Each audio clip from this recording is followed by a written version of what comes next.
warahmatullahi wabarakatuh. Di sini saya Sahla Teletatika dengan NIM Agri 057 kelas numerical method D. Dan proyek saya yaitu dengan judul analisa performa metode Newton-Raphson dan iterasi titik tetap untuk menyelesaikan akar sistem bersama non-linear. Jadi dalam kehidupan nyata banyak permasalahan di bidang teknik fisika maupun komputer yang bentuknya persamaan linear, non linear, contohnya seperti persamaan pada sistem kontrol, robotika, dan simulasi model. Masalahnya persamaan ini nggak bisa dihasilkan langsung pakai rumus matematika biasa, karena kita perlu metode numerik, yaitu cara pendekatan untuk mencari akar solusi atau perkiraan dari persamaan tersebut. Di sini saya menggunakan dua metode, yaitu metode Newton-Raphson dan metode iterasi titik tetap. Yang pertama, metode Newton-Raphson atau NR ini termasuk metode terbuka, artinya butuh turunan fungsi untuk memperkirakan akar. Dari tebakan awal x0 kita tarik garis singgung dari fungsi itu, titik potong garisnya dengan sumbu x akan menjadi perkiraan akar baru. Proses ini diulang sampai hasilnya sudah mendekati nilai akar sebenarnya. Kedua adalah metode iterasi titik tetap. Kalau metode ini lebih sederhana, kita ubah f(x) sama dengan 0 menjadi x sama dengan gx. Kalau kita substitusi nilai x secara berulang sampai hasilnya stabil. Nah, langkah pekerjaannya itu secara singkat, kita menentukan fungsi dari turunannya untuk metode Newton-Raphson. Terus menentukan nilai awal x0 dan batas toleransi error, misalnya 10 akar min 6.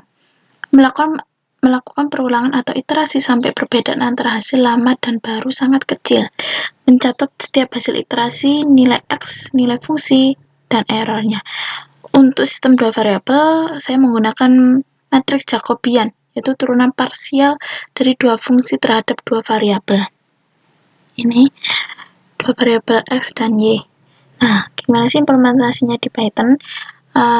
Dengan bantuan library NumPy supaya bisa menghitung matriks dan vektor dengan mudah.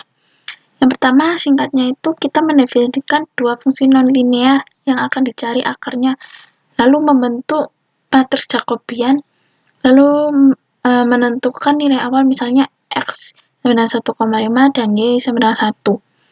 Setelah itu, program akan menentukan batas error dan jumlah iterasi maksimum. Lalu menghitung perhitungan berulang dengan rumus Newton-Raphson. Di setiap langkah program menghitung nilai x dan y lalu menghitung errornya. Kalau error sudah lebih kecil dari batas toleransi, iterasi dihentikan. Nah, ini hasilnya. Nilai akhir yang diperoleh adalah x sama dengan 1,93 dan y 0,51. Walaupun di awal error masih cukup besar, tapi lama-kelamaan makin kecil sampai akhirnya mendekati 0. Nah, dari hasil ini metode Newton-Raphson bekerja dengan sangat baik untuk mencari akar sistem dua variabel non-linear. Kalau divisualisasikan dalam grafik, penurunan errornya terlihat tajam, yang berarti proses efisien dan cepat mencapai hasilnya. Jadi metode Newton-Raphson ini cepat, akurat, dan efektif untuk menyelesaikan berbagai persoalan non-linear. Sekian dari presentasi dari saya. Terima kasih. Wassalamualaikum warahmatullahi wabarakatuh.